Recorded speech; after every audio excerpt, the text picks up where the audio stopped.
এই রকম কচু যদি বাজারে দেখতে পান তো অবশ্যই নিয়ে আসবেন।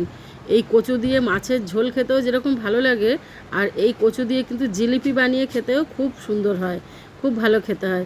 একদিন আপনাদেরকে এই কচু দিয়ে জিলিপি বানিয়ে আপনাদেরকে দেখাবো, যেটা রবীন্দ্রনাথ ঠাকুরের ভীষণ পছন্দের ছিল, মান কচুর জিলিপি। কিন্তু এটা মান কচু নয়, এটা ঘট কচু। আমি ঘট কচু বলেই চিনি, আপনারা কী কচু বলে চেনেন অবশ্যই কমেন্ট করে কিন্তু জানাবেন। হ্যাঁ, তো কচুগুলো কিন্তু খুব মিষ্টি হয় আর একদম গলা ধরে না, গালও লাগে না, একটুও গাল চুলকায় না, একটুও গলা ধরে না। তো কচুটাকে ভালো করে আমি একটুখানি মুখের দিকটা নেব, নিয়ে আজকের মাছ দিয়ে ঝোল করব। আপনারা চাইলে আদা রসুন পেঁয়াজ দিয়ে চিংড়ি মাছ দিয়েও করতে পারেন, এটা করলে কিন্তু খুবই ভালো হয়।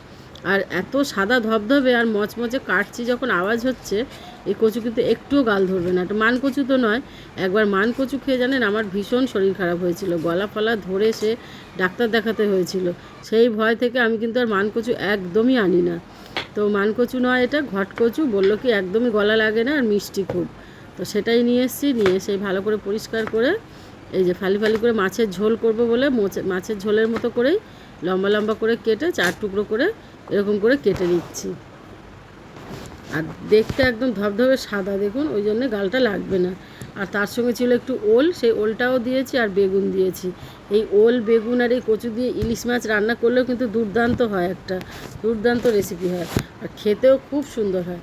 তো আমি কাতলা মাছ ছিল, কাতলা মাছ আর একটুখানি ডিম, তার সঙ্গে এইটা দিয়েই মাছের ঝোলটা আমি বানাবো। তো দেখতে থাকুন কিভাবে বানায়। একটু ভাজা মশলা দেবো এর সঙ্গে আর দিয়ে বানাবো। খেতে খুব অল্প মশলায় কিন্তু রান্না খুব সুন্দর হয়।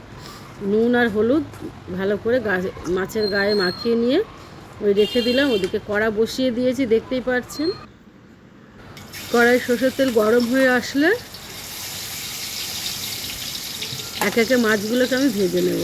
আর খুব যে তেল মশলা এতে ব্যবহার করতে হবে তা নয়, অল্প তেলেও রান্নাটা কিন্তু ভীষণ ভালো হয়। শুধু মাছটা ভাজতেই যতটুকু তেল ততটুকুই। তো এই যে এই তরকারিটা না প্রেসার কুকারেও খুব ভালো হয়। মাছটা ভেজে আর প্রেসার কুকারে যদি সবজিটা ভেজে আর ঝোল করা যায়, সেটাও কিন্তু খেতে ভালো হয়। তো একটু চিংড়ি মাছ দিতে হবে, তখন কিন্তু এই মাছ দিলে আবার ঘেঁটে যাবে। চিংড়ি মাছ দিয়ে একবারে প্রেসার কুকারে সবজি ভেজে চিংড়ি মাছ ভেজে দিয়ে 2 সিটি মেরে নামিয়ে রাখলেই তরকারি রেডি হয়ে যায় মশলাপাতি দিয়ে। খুব সহজেই রান্না। আর প্রতিদিনের আমার মনে হয় বাড়িতে নিত্যদিনে যাদের রান্না হয় মাছ টাছ, তারা এরকম সহজ পদ্ধতিতে রান্না করতে পারবেন। তো মাছ আমার ভাজা হয়ে গেছে এদিকে। তো মাছটাকে আমি তুলে নিচ্ছি এবারে। এবার ওই যে তেলটুকু ছিল তার মধ্যে একটু কালো জিরে, একটু কাঁচা লঙ্কা আমি ফোড়নে দেবো খালি, দিয়ে যে সবজিটা ছিল সেই সবজিটাকে ঢেলে দিলাম। ওল আর ওই ঘট কচু আর বেগুন দিয়ে ভালো করে সবজিটাকে, এই মাছের ভাজার যে তেলটা, এই ফ্লেভারটাই সবজির মধ্যে ঢুকলে তবেই কিন্তু স্বাদটা বাড়ে। ওর মধ্যে ভালো করে সবজিটাকে আমি ভেজে নেব। আর সবজিটা খুব ভালো করে ভাজতে হবে, যেহেতু কচু জিনিস, তো একটু ভালো করে না ভাজলে যদি খেতে টেস্ট হবে না। তো আমার রান্নার ভিডিওগুলো আপনাদের যদি ভালো লাগে, আমি প্রতিদিন রান্না আপনাদের জন্য শেয়ার করি, কিন্তু এবেলা ওবেলা দুবেলায় রান্না শেয়ার করি। হ্যাঁ, তো সেই রান্নাগুলো যদি আপনাদের ভালো লাগে, তো আপনারা অবশ্যই নতুন হলে পেজটাকে ফলো করে রাখবেন। তিলোত্তমার ঘরকন্যা চ্যানেলে পেজটা ফলো করে রাখবেন। ইউটিউব চ্যানেলও তিলোত্তমার ঘরকন্যা, অবশ্যই পেজটাকে সাবস্ক্রাইব করে রাখবেন।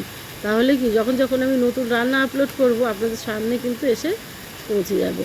তো সবজিটা ঢাকা চাপা দিয়েই ভাজতে হবে। এবার একটা বাটিতে একটু আদা নিয়েছি কোরানো, একটু লঙ্কার গুঁড়ো, একটু জিরের গুঁড়ো দিয়ে, একটু ধনের গুঁড়ো, সমস্ত যা যা নিরামিষ মশলা সেটাই দিয়েছি।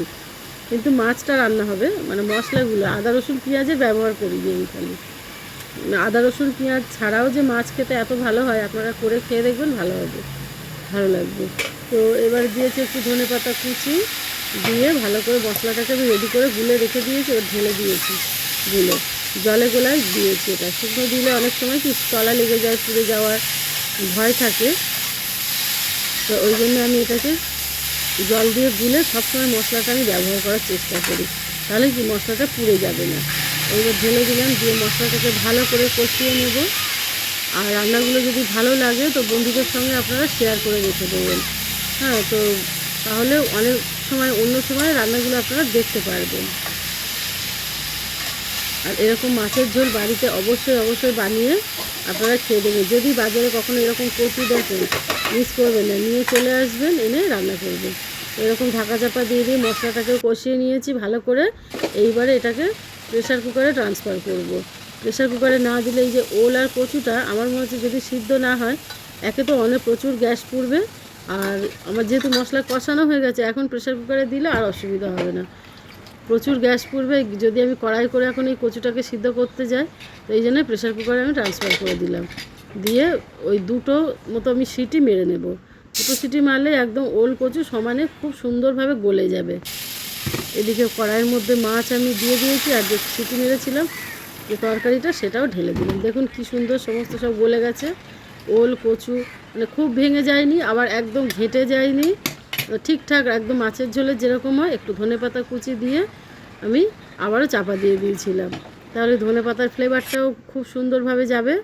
এর মধ্যে ধনেপাতা কিন্তু দুবার ব্যবহার করেছি। এইবার যে আমার সিক্রেট ভাজা মশলাটা আছে, এই মশলাটা দিয়েই নামিয়ে নেব। এই ভাজা মশলাটার মধ্যে আমি আগেও বলেছি বেশি করে রাখবেন ধনের গুঁড়ো, জিরে, ধনে, এইসব শুকনো লঙ্কা। আজ তাহলে আসি, টাটা।